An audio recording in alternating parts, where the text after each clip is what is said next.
Un mundo convertido en cementerio. ¡Que arda! ¡Que arda! Un estado que domina con el miedo. ¡Que arda! ¡Que arda! Una ciudad sumergida en un infierno.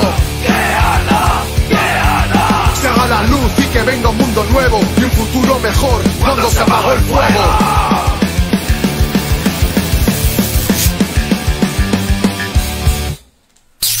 Muy buenas noches para todos los que ya nos acompañan aquí en la nueva transmisión de Vanguardia Obrera. Los saludamos desde el set y vamos a iniciar con una frase, con una parte de un texto de un escrito publicado en el portal de Revolución Obrera titulado "Mantener la lucha con independencia es garantía de triunfo para el pueblo colombiano".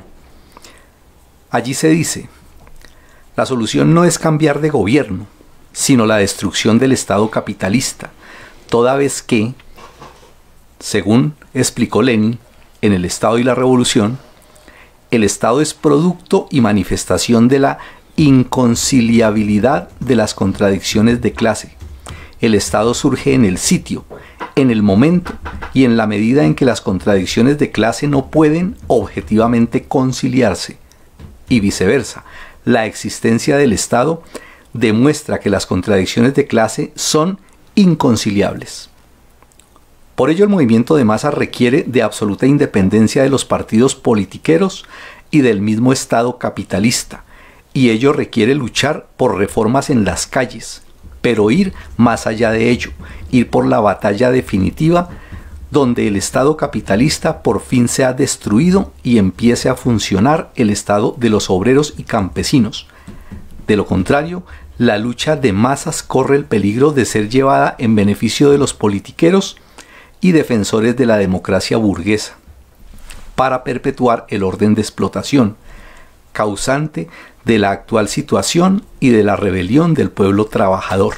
Muy buenas noches nuevamente. Buenas noches, compañero José. Muy buenas noches, Ricardo. Buenas noches a los compañeros que nos acompañan en el programa. Hoy vamos a tratar el tema de las organizaciones de las masas y su relación con el nuevo gobierno. Se han expresado diferentes pronunciamientos por parte de las organizaciones sindicales y sociales respecto a qué actitud tomar frente al nuevo gobierno. Esta es una cuestión muy importante, puesto que dependiendo de la posición que se tome, esta determinará cómo se resolverán los problemas del pueblo trabajador. Hablaremos de esto en nuestro episodio de Vanguardia Obrera. Bienvenidos. Yo estoy muy complacida porque las centrales obreras han escuchado nuestra petición de acercarse a este ministerio para que pongamos en conjunto cuáles son sus inquietudes fundamentales para poder ponernos de acuerdo cómo tratar las diferencias a futuro y sobre todo cómo avanzar en un diálogo social. Este gobierno ha definido que es el diálogo, la negociación y la concertación el mecanismo para la resolución de los conflictos. Y en ese criterio vamos a trabajar para que se comiencen a solucionar los graves problemas sociales y laborales que hay en el país. Aquí cambia. Antiguamente lo hacían unilateralmente, ahora todo será con diálogo y con concertación, lo cual es positivo y corresponde a lo universalmente expuesto por la OIT y demás organizaciones internacionales. Pero yo quiero decir que aquí siempre ha habido, el Ministerio del Trabajo siempre ha tenido, porque esa es su misión, solo que esta vez yo he tenido mucha claridad en el sentido de que son los trabajadores, las centrales obreras, y de aquí me despaso a trabajar con los empresarios, porque esa es la esencia del diálogo social que queremos implementar. Bueno, vamos a entrar entonces en materia sobre ese tema que para la situación actual en el nuevo gobierno se vuelve muy importante. ¿Cómo es ese asunto de la relación de las organizaciones de las masas y su relación con el gobierno, que es la materialización de su relación con el Estado? ¿Cómo se entiende esto? Recientemente nos enteramos por los medios de noticias de que al interior de la CUD se había presentado una discusión, y lo vamos a poner como ejemplo porque pues la CUD es simplemente una de muchas organizaciones de masas, la CUD a nivel sindical, pero en otras formas pues las masas se organizan, y lo tomamos como ejemplo porque es muy ilustrativo de cómo se está planteando ese problema y una discusión, lo más seguro, en la mayoría de organizaciones de masas a nivel nacional. En el mes de julio, a propósito del apoyo de las organizaciones al gobierno o al pacto histórico, se presentó una discusión en la dirección de la Central Unitaria, donde su secretario general expresó, el secretario general de Diógenes expresó que no estaba de acuerdo con que la CUT se comprometiera con apoyar al pacto histórico y por ende al gobierno de Gustavo Petro.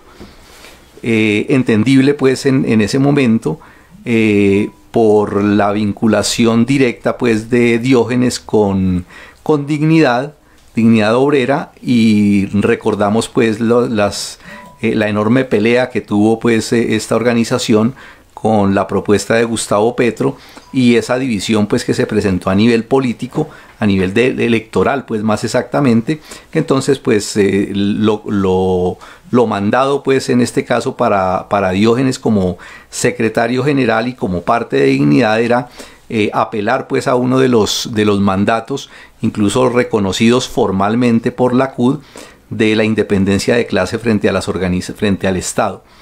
En ese momento lo que sucedió fue que se destituyó la dirección de la CUT, decidió relevar de su cargo a Diógenes y cambiar de secretario general, aduciendo pues que la posición mayoritaria casi total de la CUT era de un respaldo absoluto al nuevo gobierno encabezado por Gustavo Petro.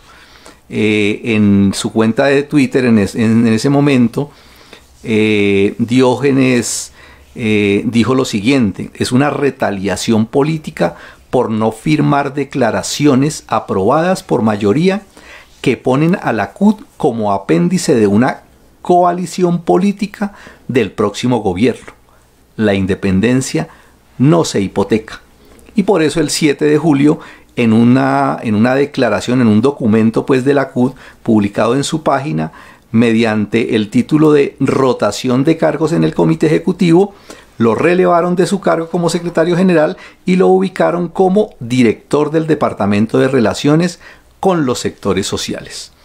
Era pues clara entonces desde ese momento pues ya el compromiso abierto de la CUT con el nuevo gobierno, y lo refrendaron en un documento emitido como declaración el 9 de agosto, titulado Declaración Política de la Junta Directiva Nacional. La CUT respalda el programa y las transformaciones democráticas del gobierno de Petro y le presenta su agenda electoral. En uno de sus apartes, un documento más o menos como de 2 páginas, en uno de sus apartes dice textualmente los señores de la CUT: en todos estos anuncios hay medidas que significarán oposición, hablando del gobierno de Petro, oposición del gran empresariado, de los megarricos, de los terratenientes y de los sectores militaristas. Es decir, en la medida que el gobierno de Petro quiera avanzar, habrá necesidad de remover múltiples obstáculos, y para ello se requerirá, además de conseguir respaldo político en el Congreso, una fuerte movilización social, y la CUT debe ser un importante actor en ella, tal que desactive esas acciones de la oposición y se pueda obtener logros en la paz total y atender el hambre, la pobreza y el desempleo. Es decir, un compromiso abierto y total a respaldar toda la administración del gobierno de Petro, comprometer a una organización de masas como la Central Unitaria de Trabajadores a respaldar este gobierno. Sin embargo, y como saben pues del tremendo pecado que llevan sobre sus hombros al hacer esta declaración, y sabiendo que muchos se la van a cobrar, a renglón seguido en la misma declaración dicen lo siguiente, comillas: la CUT reivindica como eje de su accionar sus principios fundacionales de ser independiente frente al Estado, las instituciones religiosas, los patronos y los partidos y movimientos políticos. Es decir, saben del error carazo que están cometiendo, sin embargo, pues es su compromiso. Entonces, esto es lo que queremos pues poner en contexto ahorita, sobre todo porque es un tema que en las organizaciones de masas se tiene que estar debatiendo. Los compañeros pues que están vinculados en distintas formas a estas organizaciones se encuentran pues con esta discusión donde las organizaciones pues tienen que resolver cuál es la postura correcta que deben asumir frente a esta situación que es novedosa, es nueva para la mayoría, de tener un gobierno que dice estar del lado del pueblo, que dice representar a las grandes mayorías, que dice que va a hacer una cantidad de reformas y de tomar medidas en beneficio de los trabajadores y en general del pueblo, pues con todo lo que representa eso, y toda pues la campaña que se ha hecho pues desde el gobierno mismo sobre cómo es el llamado que hacen a las organizaciones de masas. Entonces ese es el tema que queremos aquí tratar con el compañero José, intercambiar algunas ideas al respecto. Sí, yo creo que lo primero hay que tomar en serio lo que ha dicho el propio presidente. Su propósito es desarrollar el capitalismo. Él ha dicho, yo no soy socialista, yo quiero desarrollar el capitalismo, y todo su plan es ese, desarrollar el capitalismo. Esto quiere decir desarrollar la explotación capitalista. Por consiguiente, la lucha entre el capital y el trabajo no desaparece con el gobierno de Petro. Pero sí se renueva una política que ha sido lesiva y supremamente dañina para la clase obrera, que es la política de conciliación, de concertación y de conciliación de clases, que continúa promoviendo el actual gobierno y en particular la ministra de Trabajo, con el llamado reciente incluso que hace a las organizaciones, a las centrales tradicionales, una política que es responsable de todas las medidas antiobreras y antipopulares que arrasaron las conquistas obreras de medio siglo de lucha. Eso lo sabe Gloria Inés Ramírez, la ministra. Lo sabe por experiencia propia, aún así la defiende. Políticas tan lesivas como la ley 50 del 90 y la ley 100 del 93 y todas las que vienen de allá, de esa época para acá. Hay que enfatizar pues en un asunto que es clave.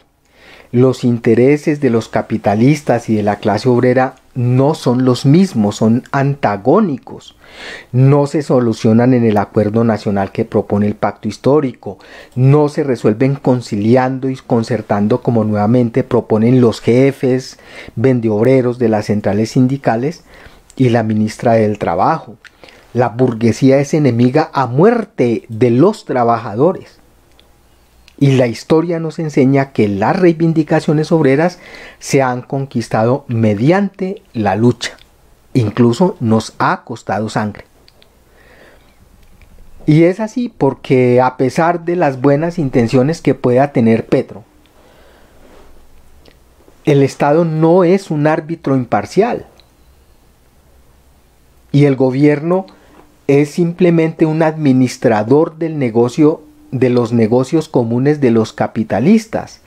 Y en ese sentido el Ministerio del Trabajo, así ahorita esté una supuesta comunista, no está al servicio de los asalariados, no está al servicio de los explotados, sino que ese ministerio, como todos los ministerios en el Estado burgués, es el ejecutor de los mandatos de los capitalistas, que son los que tienen el poder real, es decir, el poder económico, el poder político y el poder militar.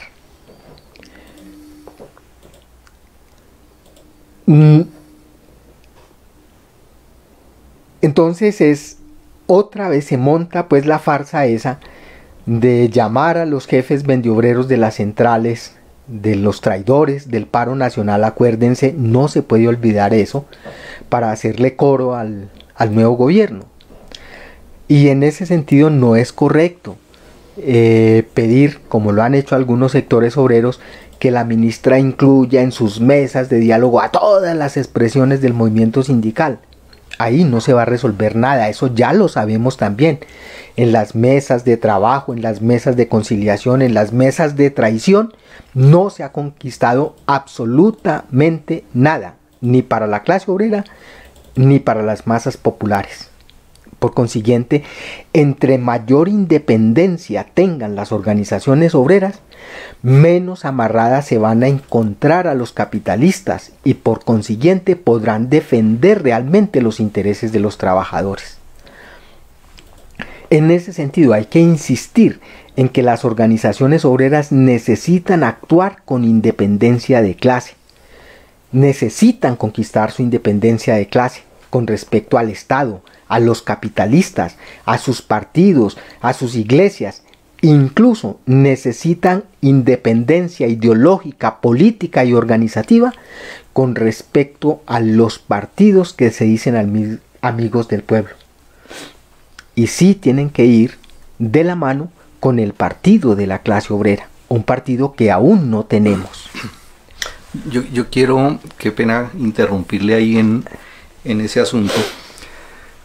Yo quiero acotar un tema ahí, que es en el que creo que se confunden algunos compañeros a la hora de entender esta orientación o esta idea.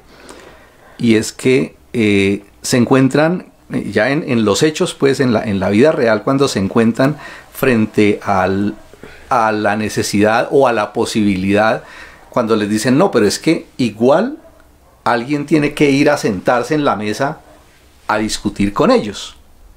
O sea, si el Ministerio de Trabajo llama a los trabajadores a discutir sobre algo, entonces se debe hacer una negación rotunda, decir nosotros no vamos a ir allá a sentarnos a hablar absolutamente de nada, no tenemos nada que hablar. O cómo funciona eso, ¿no? Yo lo pongo en eso porque sí hay muchos que consideran eso, ¿no? Entonces dicen, bueno, pues entonces no hay que ir a nada. O sea, allá no se va a resolver nada, entonces allá no vamos a nada.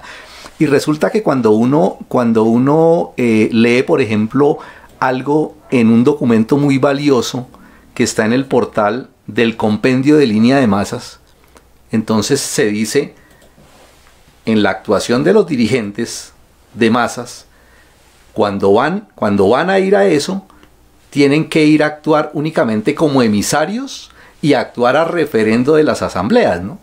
Es decir, van, pero ¿cómo van? Que creo yo aparentemente es una cosa de poca importancia, pero creo que eso es bueno contextualizarlo porque creo yo que hay que entender bien eso en este sentido. Es decir, la independencia de clase es lo fundamental, la independencia de las organizaciones de masas es lo fundamental, ¿sí? Entonces es distinto cuando yo voy a discutir con un representante del Estado sobre la base de que voy en una posición de conciliación y concertación, donde allá vamos a dialogar y nos vamos a poner de acuerdo y vamos a encontrar salidas, porque es mi gobierno, porque es un gobierno de las masas, un gobierno del pueblo. Entonces esa es una forma de sentarse. La otra es cuando yo entiendo el problema de fondo, es decir, aquí hay lucha de clases, aquí hay intereses antagónicos y usted representa a una clase y a unos intereses y yo represento a una clase y a otros intereses, ¿cierto? No sé si me hago entender bien, pero creo que eso es importante para el asunto de la política práctica, pues de cómo hay que actuar y cómo es que funciona eso en la realidad, ¿no? Sí, aterrizando eso, que es evidente de que el levantamiento popular planteó unas reivindicaciones en el terreno laboral, incluso la derogatoria no solamente de la ley 789, que es de la que han hablado en estos días y que seguramente no van a echar para atrás del todo, sino la propia ley 50 del 90. ¿Y qué obtienen los representantes de los trabajadores que discutir al respecto con la ministra? Nada. Los trabajadores tienen que movilizarse para tumbar esa cosa, para echarla para atrás. Nada más. ¿Cómo lo va a hacer la ministra y cómo lo va a hacer el gobierno? Es problema de ellos. De cómo va a negociar eso la ministra con los capitalistas, problema de ellos, no es un problema de los trabajadores. Es decir, los trabajadores tienen unas exigencias. ¿Y ya? El alza general de salarios, 3 pesos, 2 pesos, que fue de las banderas pues del levantamiento popular.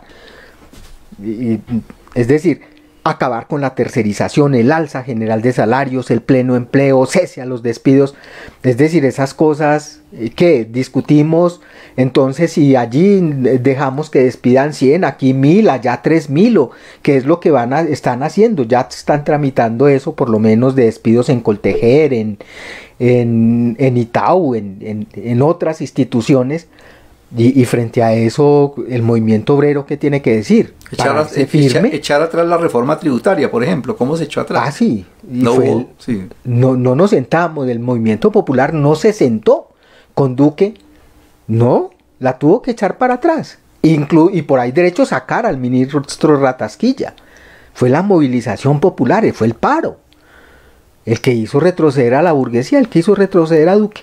Así es la historia de sencilla. Toda la historia de la lucha de la clase obrera es esa, ¿sí? De pronto, de sentarse pues en cuánto tiempo le damos a la burguesía para que derogue tal asunto, o cuánto es el monto, incluso de un alza de salarios, depende de cuánta berraquera tenga el movimiento, cuánta capacidad de organización y de movilización tenga para parar el país. Y al otro día se decreta, como sucedió en el 77, 3 alzas de salario en el transcurso de un año en el gobierno de López Michelsen. ¿Qué lo conquistó? ¿Qué conquistó las 3 alzas del salario? La movilización y especialmente el paro del 14 de septiembre. Esa es la historia.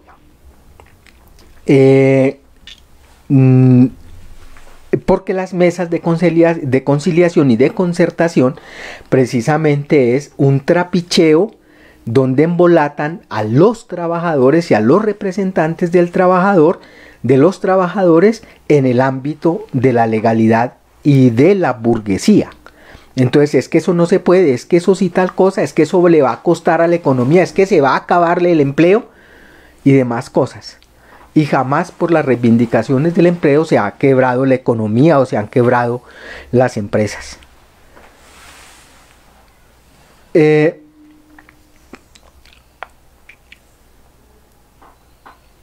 Al igual que en el movimiento obrero, que en el movimiento sindical, es importante que las demás organizaciones de las masas populares actúen con independencia del Estado y del gobierno.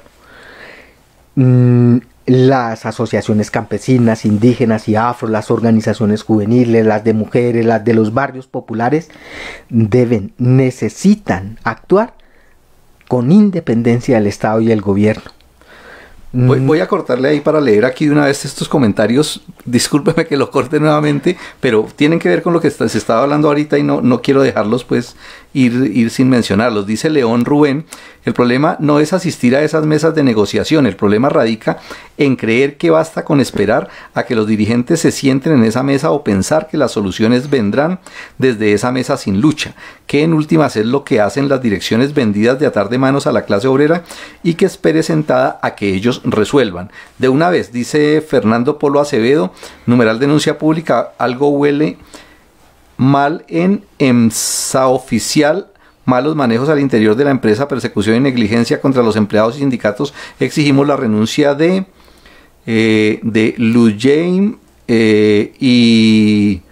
y Marta Villabona y Natalia Marín. María Ocampo nos dice: compañeros, un recorderis a la necesidad de seguir luchando por la justicia y la no impunidad del asesinato del compañero Sergio Liscano en California, Santander, a seguir en la movilización hasta que se haga justicia.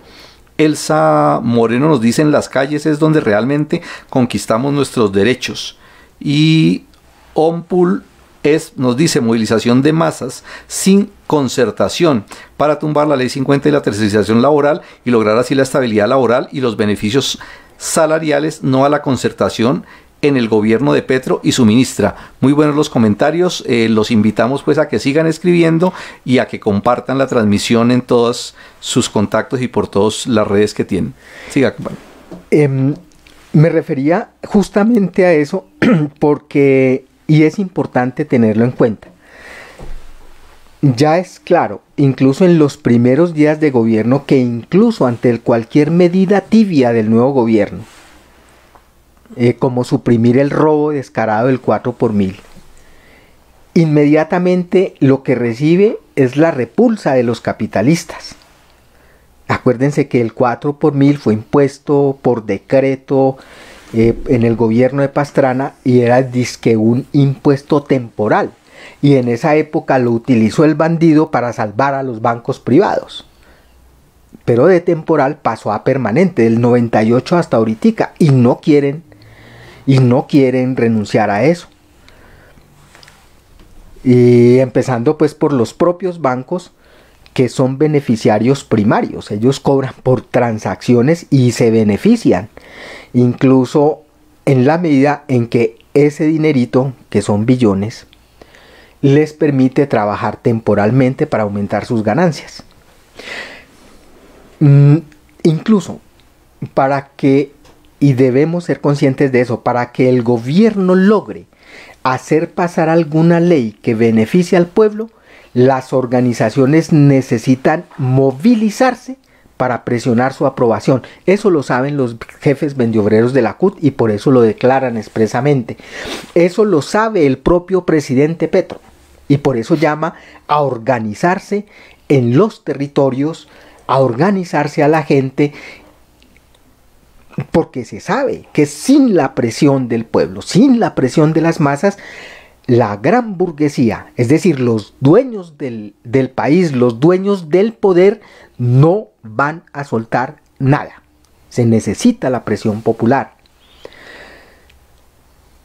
Pero de ahí también que las organizaciones sociales no pueden estar amarradas a lo que diga el gobierno, ni pueden depender para su funcionamiento del gobierno.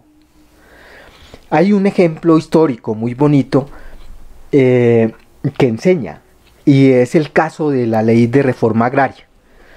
Una ley que fue expedida por el decreto 135 de 1961 y la aprobaron, incluso apoyada por los imperialistas yanquis como una medida contrarrevolucionaria y que pretendía evitar precisamente que se presentara otro Cuba. Entonces dijeron, hay que hacer la reforma agraria para impedir que esos campesinos se reboten y nos quiten los privilegios. Aún así, encontró una gran oposición entre sectores de las clases dominantes colombianas, al punto que apenas fue en el gobierno de Carlos Lleras Restrepo en el 66 quien la llevó adelante. ¿Y qué tuvo que hacer? Organizar el movimiento campesino a través de la Asociación Nacional de Usuarios Campesinos para presionar la aplicación de una ley que estaba desde el 61 y que no había hecho absolutamente nada, ¿sí? Pero incluso una vez la empezó a aplicar tímidamente, a los campesinos desde la NUC les tocó tomar la iniciativa con independencia del gobierno, a pesar de que el gobierno había creado la NUC y le tenía oficina en el Ministerio de Agricultura. A los campesinos, influenciados por las ideas revolucionarias, les tocó tomar la iniciativa con independencia del gobierno, por encima del gobierno, por encima del Ministerio de Agricultura, y en la noche del 21 de febrero de 1971, en solo esa noche, fueron capaces de hacer lo que no había hecho esa maldinga ley desde el 61. Más de 100.000 hectáreas fueron recuperadas por los indígenas y los campesinos en esa sola noche. Hechos. Posteriormente, fue justamente a raíz de eso, incluso la ANUC se divide en la línea Sincelejo y la línea Armenia. La línea Armenia eran los terratenientes y los capitalistas agrarios, y la línea Sincelejo, la de los campesinos pobres, la que potencia el movimiento campesino, y se da todo un proceso de recuperación de tierras conseguidas con la unidad, con la organización, con la movilización y la lucha. Incluso en ocasiones recurriendo a la violencia revolucionaria y hasta la lucha armada, como enseña la historia del movimiento indígena, para responder a la violencia reaccionaria. Es decir, los terratenientes se armaron y organizaron los grupos de pájaros que asesinaban y reprimían y asesinaban dirigentes, y tocó defenderse. Así fue. Esa es la historia, y es bonita.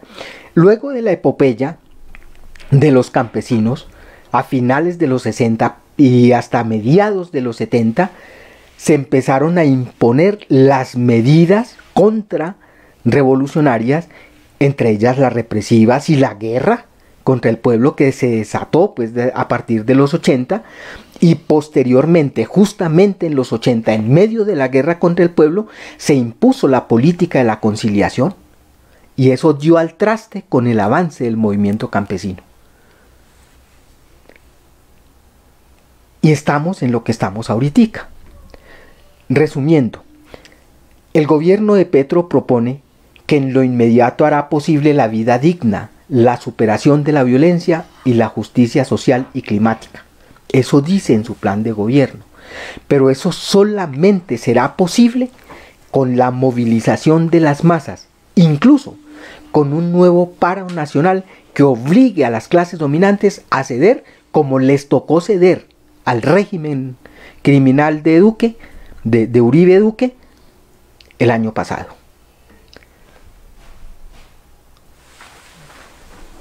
Sí, es muy bonita esa historia, porque muestra cómo es ese asunto pues, de la relación de las organizaciones de masas, el Estado, y cómo es que se conquistan realmente las reivindicaciones para la población. Yo quiero destacar al menos tres ideas que me parece importante a propósito de este tema. Una tiene que ver con el tema de las organizaciones de masas en este sentido. En las organizaciones de masas, por ser precisamente de masas, se entiende que allí entran en disputa todas las orientaciones políticas, todas las líneas políticas habidas y por haber. Es decir, eso no es homogéneo, ni en la dirección, ni en la composición de las organizaciones de masas. En esa medida, es una lucha donde la línea revolucionaria tiene que disputarse la orientación en todos los sentidos con las otras líneas que se disputan esa dirección. Y una de los ejemplos muy buenos de eso es la misma lucha que ha habido al interior de la CUT.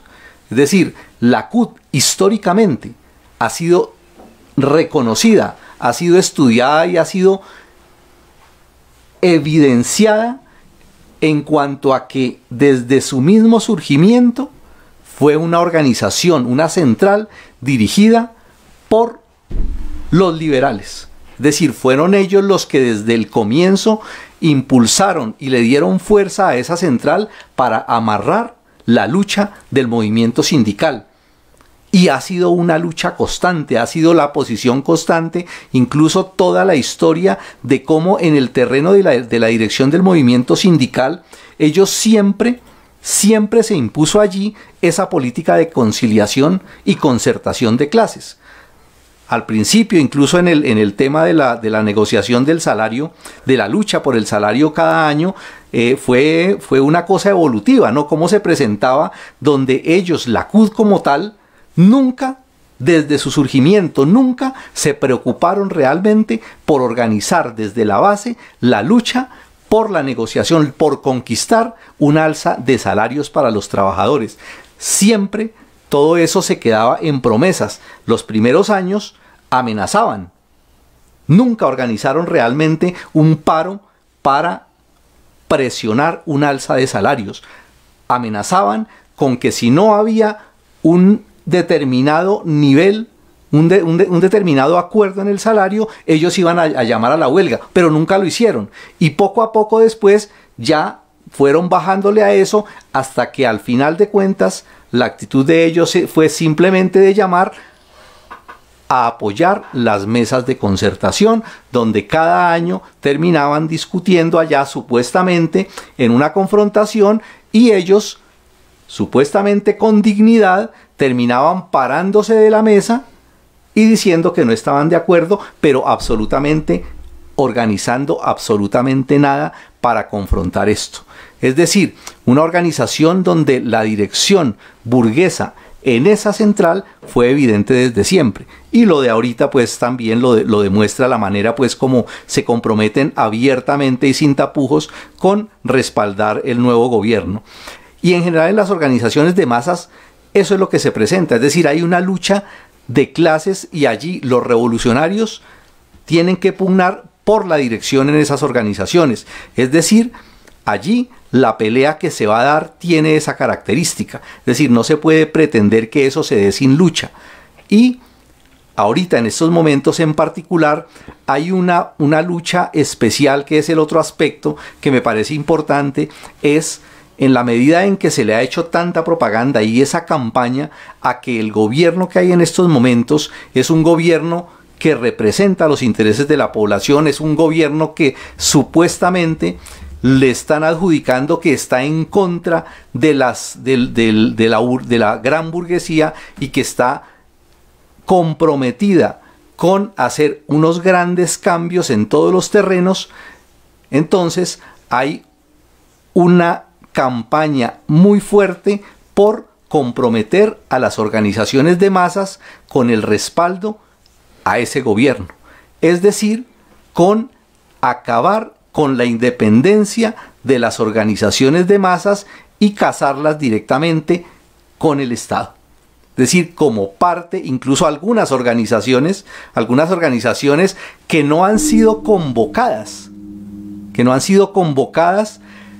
a las discusiones, a las negociaciones con los ministros, ya se están peleando incluso es desde ese aspecto.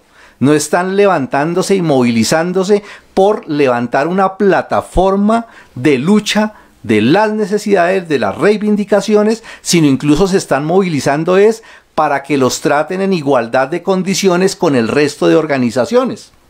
Es decir, que los metan al gobierno, que los hagan parte del gobierno. Y esa es la pelea que se está dando. Y eso tiene un nombre exacto. Es la corporativización. Es decir, hay un movimiento fuerte a nivel social, encabezado desde el mismo gobierno de Gustavo Petro, por amarrar a las organizaciones de masas, por comprometerlas directamente y en ese sentido impulsar ese veneno que es terrible para la independencia del movimiento sindical y para la independencia general del movimiento de masas, que es la corporativización. En el sentido de que, según incluso, no solamente pues lo dicen los comunistas, sino incluso la gente que ha estudiado sobre el tema, leyendo uno de los estudios que hacen sobre corporativismo en la Universidad de México, dice, citando a uno de los especialistas en ese tema, Manuel Camacho, dice sobre el corporativismo: se ejecuta en forma de decisiones que buscan la fragmentación de las clases sociales con el propósito de facilitar el predominio estatal y disminuir la fuerza y los proyectos de la sociedad civil. Como representación social, el corporativismo es el medio para mantener divididas a las fuerzas sociales, al mismo tiempo que se les supedita ideológica y organizativamente al Estado. La supeditación y el control de los trabajadores es el objetivo fundamental que define este sistema de relaciones que emplea en muchos casos la coerción y la violencia. Es decir, es uno de los grandes retos que enfrenta en estos momentos el movimiento social. Es decir, las fuerzas sociales, las organizaciones van a tener que enfrentar esa discusión que ya se está presentando en todas partes, de comprometerse a defender al gobierno y estar de parte del gobierno. Y en ese sentido viene otro veneno y otro peligro muy grande sobre eso. Y es que incluso por lo que hablábamos ahora de esa declaración de la CUT, ¿sí?, de comprometerse con la defensa y la movilización por apoyar y poder defender las políticas del gobierno y decir, dejar en entredicho, pero al final condenando todo lo que se mueva contra el gobierno. Es decir, todo lo que se mueva en oposición a las políticas del gobierno está en peligro de ser condenado como posiciones de derecha, ¿sí? Y ese es un peligro muy grande, incluso que ya se ha visto en otras partes del continente. En Chile se han visto muchos ejemplos de esos, donde la gente sale a protestar porque se ve obligada a protestar y entonces son condenados como reaccionarios, como enemigos de las políticas sociales de un supuesto gobierno de interés social. Y eso es lo que se va a presentar y sobre eso hay que cuidarse. Y en ese sentido, claro, no es extraño incluso que esos sectores que posan de ser muy de izquierda y muy revolucionarios por estar comprometidos con el gobierno y por sentirse parte de ellos, entonces van a condenar a las organizaciones que se van a movilizar contra las políticas del Estado. Ese es un peligro realmente grande y por eso hay que estar vigilantes y la única manera de eso es empujando por encima de cualquier cosa la independencia de las organizaciones de masas. Es decir, no pueden casarse absolutamente bajo ninguna circunstancia con el gobierno, sino que tienen que mantener esa independencia. Uno de los ejemplos sobre ese tema del corporativismo me llamó la atención también leyendo uno de los escritos del portal de Revolución Obrera, donde dice lo siguiente, dice: desde el punto de vista político, la Constitución del 91 abrió el camino a lo que en las teorías del fascismo se concibe como el corporativismo, empezando por cooptar las centrales sindicales al aparato del Estado, creando la tristemente célebre Comisión Permanente de Concertación de Políticas Salariales y Laborales, artículo 56. Con tal comisión se ha tratado de negar la lucha de clases, propósito del corporativismo fascista, y en consecuencia ha conducido a rebajar el salario real de los trabajadores sistemáticamente con la anuencia de las camarillas dirigentes de las centrales sindicales. Solo por mencionar un ejemplo de cómo se ha ido instrumentando el fascismo en Colombia y quienes lo han apoyado en los hechos.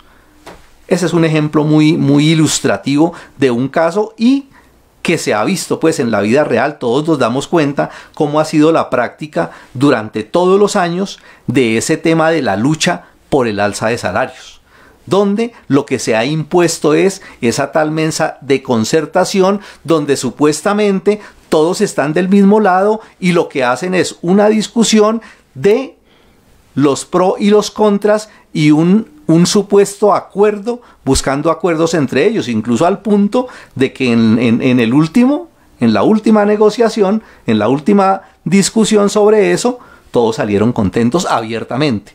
Es decir, todos salieron incluso aplaudiendo a Duque porque había sido el histórico aumento salarial más alto en todos los tiempos, ¿sí? Es decir, es una una corporativización abierta y un llamado a claudicar y a entregarle las organizaciones de masas y por ende la lucha a el Estado.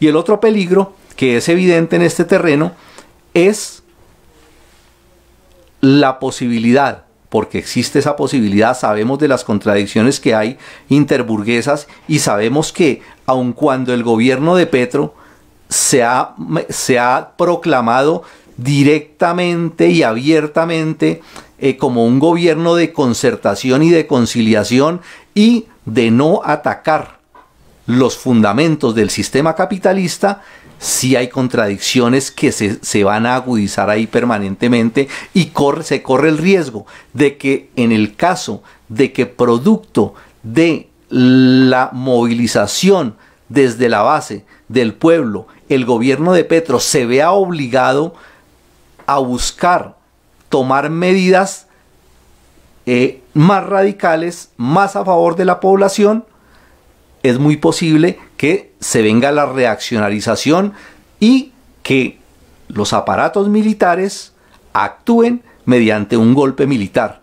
¿Y qué pasa en una situación de esas si las organizaciones de masas han renunciado a su independencia y se han entregado directamente al control y a la dirección del Estado? ¿Sí?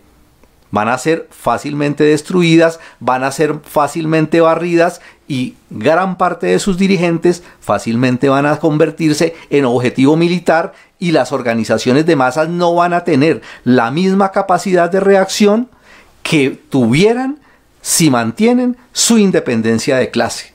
Entonces, frente a eso también, y porque es un peligro real, porque es una de las posibilidades que se llegue a dar todavía incluso un golpe militar, con mayor razón, las organizaciones de masas tienen que mantener su independencia como organizaciones del pueblo y en oposición y en defensa de sus reivindicaciones, de sus banderas, de sus programas de lucha. Ese es un aspecto también que hay que destacarlo y por eso hay que cuidarse de esa campaña tan fuerte que le están haciendo desde el gobierno y en anuencia con esos politiqueros de esas organizaciones, de cazar a las organizaciones y entregárselas a la dirección del Estado. Es muy importante el asunto porque sí podría tener consecuencias desastrosas para todo el movimiento. Se sabe pues de que incluso en el régimen de Uribe fue todos los desplazados. El Estado organizó una base de datos completa, con sus direcciones, con todo. Todos los dirigentes, es el Estado el que tiene, incluso todavía los tiene. Entonces es muy fácil. A los reclamantes, sencillo, asesinarlos porque tienen absolutamente todos los datos. Y de esa historia hay que aprender, porque en efecto la situación general es muy inestable. La crisis económica sigue azotando al mundo. Esto no está bien para la burguesía. Y ella no está dispuesta a renunciar a sus privilegios. Cualquier cosa que vayan a soltar, se necesita la presión desde abajo. Y por tanto, el peligro que decía Ricardo de un golpe de Estado es latente. Y hay que pensar en eso. No puede olvidarse ese asunto. Por consiguiente, las organizaciones obreras, sus sindicatos, tienen que mantener, no es un asunto de decir nos declaramos en oposición al gobierno de Petro o nos declaramos y nos asumimos y respaldamos el gobierno de Petro. No se trata de eso. Y no se trata de ser antipetristas o ser de derecha porque se reivindiquen, porque se levanten las reivindicaciones obreras. Y en ese sentido, las organizaciones obreras no solamente tienen que mantener en alto la bandera de echar atrás toda la legislación antiobrera, no solamente un que otro articulito de la ley 789, sino la madre de todas las reformas antiobreras, la ley 50 del 90, que fue impuesta en el gobierno de César Gaviria, entre otras, cuyos secuaces están en el gobierno de Petro ahorita.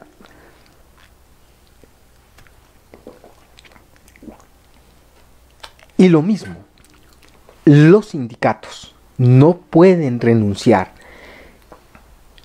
a la necesidad de construir una nueva central sindical independiente que de verdad dirija su lucha contra el capital, pero a la vez que les sirva de escuela del socialismo a los obreros.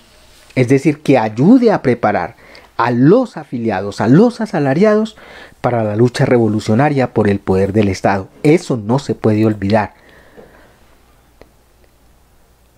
En el mismo sentido, la Asamblea Nacional Popular, que surgió como expresión del levantamiento popular iniciado el 28 de abril del 21, no puede renunciar a las banderas que levantó el movimiento justamente, porque esas reivindicaciones no se han conquistado, aunque el levantamiento sí logró frenar algunas medidas. Claro, logró echar atrás la reforma tributaria que se proponía imponer Duque, logró la matrícula cero y logró una que otra gabelita. Pero de conjunto, las reivindicaciones siguen sin solución.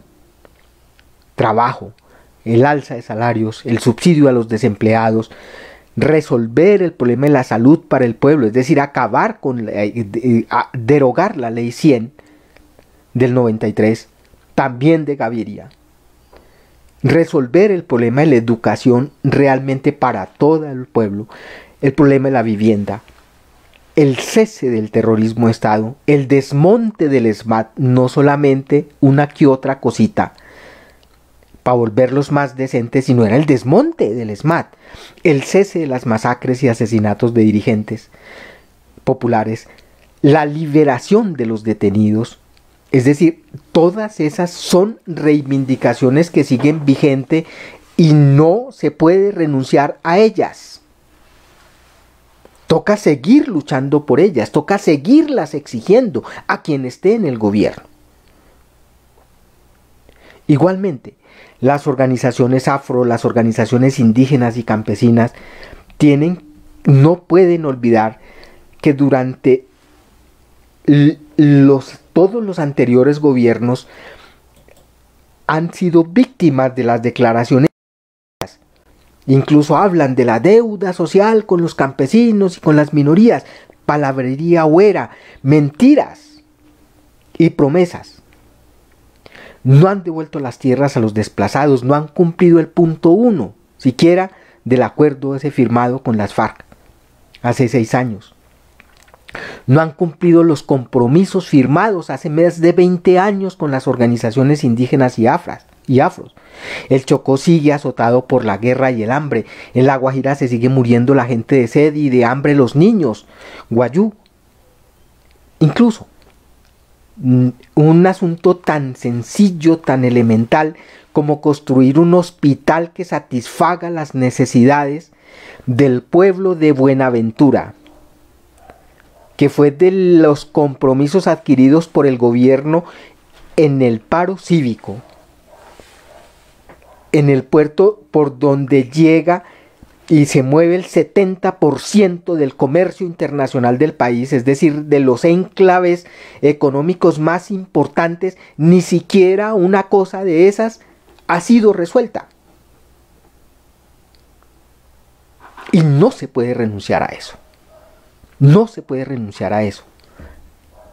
Y no se puede comerse el cuento de que es que en 4 años no vamos a resolver los problemas de medio siglo o de 500 años. No. Todas esas reivindicaciones levantadas por las masas son posibles de resolver ya y ahora. Ya y ahora. ¿Y depende de qué? De que no renuncien a ellas. Igual sucede con las organizaciones juveniles y de mujeres. La criminalización de la juventud que no tiene trabajo, que no tiene estudio, que no tiene oportunidades, que son los nadies. Eso se puede resolver ya. Y lo mismo en el caso de las mujeres, que siguen padeciendo la desigualdad en todos los aspectos, empezando por el salario, la discriminación, todo. Y no pueden renunciar a sus banderas, no pueden hacerlo. Depende de su organización, de su lucha, y depende de la unidad del pueblo, precisamente para hacer que se hagan realidad. En resumen, se deben mantener en alto las banderas del levantamiento social que están contenidas en el programa inmediato propuesto por la Unión Obrera Comunista, marxista-leninista maoísta, así como apoyar, que es el otro aspecto. Indudablemente el movimiento popular tiene que apoyar las medidas que beneficien al pueblo, sin que las organizaciones obreras y populares se conviertan en apéndices del gobierno y el Estado. Y finalmente no podría terminar, compañeros, sin recordar a quienes nos escuchan que lo más importante es que necesitamos avanzar en la construcción del partido de la clase obrera. Esa es la clave para que el pueblo pueda conquistar las reivindicaciones inmediatas, es decir, para que pueda conquistar la independencia y que pueda conquistar esas reivindicaciones independientemente de qué personas se encuentren en el gobierno y en la presidencia, a la vez que preparar al pueblo para hacer realidad el cambio de fondo y de raíz que exige la situación, que exige este infierno de sociedad. Acabar con el actual régimen de explotación capitalista y construir un nuevo régimen socialista. Esa perspectiva no se puede olvidar. Invitaría a los compañeros ahora más que nunca a trabajar duro por el partido, a organizarse, a construir el partido de la clase obrera pronto, incluso para estar listos en caso de que se presente un golpe militar o cualquiera otra eventualidad. Voy a leer los últimos mensajes que nos han llegado. Nos dice Germán García Hoyos: el alza general de salarios no depende de una o tal cifra que quieran imponer los capitalistas, sino del grado de organización, unidad de la clase obrera alzada en lucha. Nos dice John Puello: también hay que referirse al daño que hacen los falsos comunistas en ese aspecto, con una disque participación en el Estado por uno de sus cuadros, por ejemplo. Y ahí van tratando de arrastrar al movimiento a un proyecto socialdemócrata como si se tratara de una transición al socialismo. Luis Alfonso Cepeda nos dice: es que la famosa mesa de concertación, el 4% representado de las centrales, no representa los 22 millones de trabajadores. María Ocampo: de todas formas nos toca seguir luchando en las calles y con independencia de clase del Estado y del gobierno y de los patronos, porque los problemas del pueblo no los podrá resolver el corporativismo. Por ejemplo, los asesinatos de los luchadores del 28 de abril y los líderes que asesinan a diario en el Cauca, y exigimos justicia. Ompul nos manda unos enlaces con unos numerales donde se hace una denuncia del asesinato en Dos Quebradas, Risaralda, de el líder comunitario Elmer Castañeda. Sería importante pues recaudarlo, toda la información, para hacer alguna denuncia ya en el portal de Revolución Obrera y difundirlo por todos los medios. Un saludo a Reinaldo Martínez también, que nos acompaña y nos saluda: buenas noches, y con un gobierno narcotraficante, ojo, nos dice. Saludos a los compañeros de Sunet Tocancipá, que nos mandan un saludo, y Joana Liscano también nos comenta lo siguiente: Sergio Andrés Liscano Díaz fue asesinado en un plantón espontáneo donde el Ejército Nacional lo asesina por defender la tradición minera ancestral y artesanal del pueblo de California Santander, y las multinacionales le pagan a los grandes mandos del batallón de Caldas Bucaramanga para que nos maten. El Ejército Nacional de Colombia cuida los intereses de las multinacionales y nos están matando. El soldado que disparó se llama, y lo denuncia aquí, Luis Valdiris Faneiter, y el que ordenó disparar se llama Sargento Fernando Arroyo, y el cabo Ortegón. El asesinato de Sergio Andrés Liscano Díaz sigue impune. La fiscalía le pasó el caso a un juez militar, donde eso no debería ser así, porque debería de pasar a la justicia ordinaria. Los asesinos están libres, pido justicia. Muy importantes, muy valiosos los comentarios. Los invitamos a que sigan compartiendo, a que difundan pues el programa de hoy y la reflexión pues que tenemos que sacar de esto. Es una situación nueva. Ese gobierno pues que le están haciendo una fuerte campaña, y la importancia de que no se permita bajo ninguna circunstancia que las organizaciones de masas queden postradas y queden amarradas dependiendo de lo que se negocie y de lo que se hable con el gobierno. Esa es una política de traición, es una política de engaño, es una política de claudicación y de entrega que muchos dirigentes en las organizaciones de masas, y ya muy evidente en las centrales obreras como la CUT, ya lo están haciendo. Y hay que luchar contra eso. Hay que luchar por un movimiento de masas independiente del Estado, un movimiento de masas dirigido por revolucionarios, un movimiento de masas y de sus organizaciones que se unan alrededor de una plataforma de lucha por sus reivindicaciones, clara, contundente, porque como decía el compañero José ahorita, son reivindicaciones que se pueden conquistar.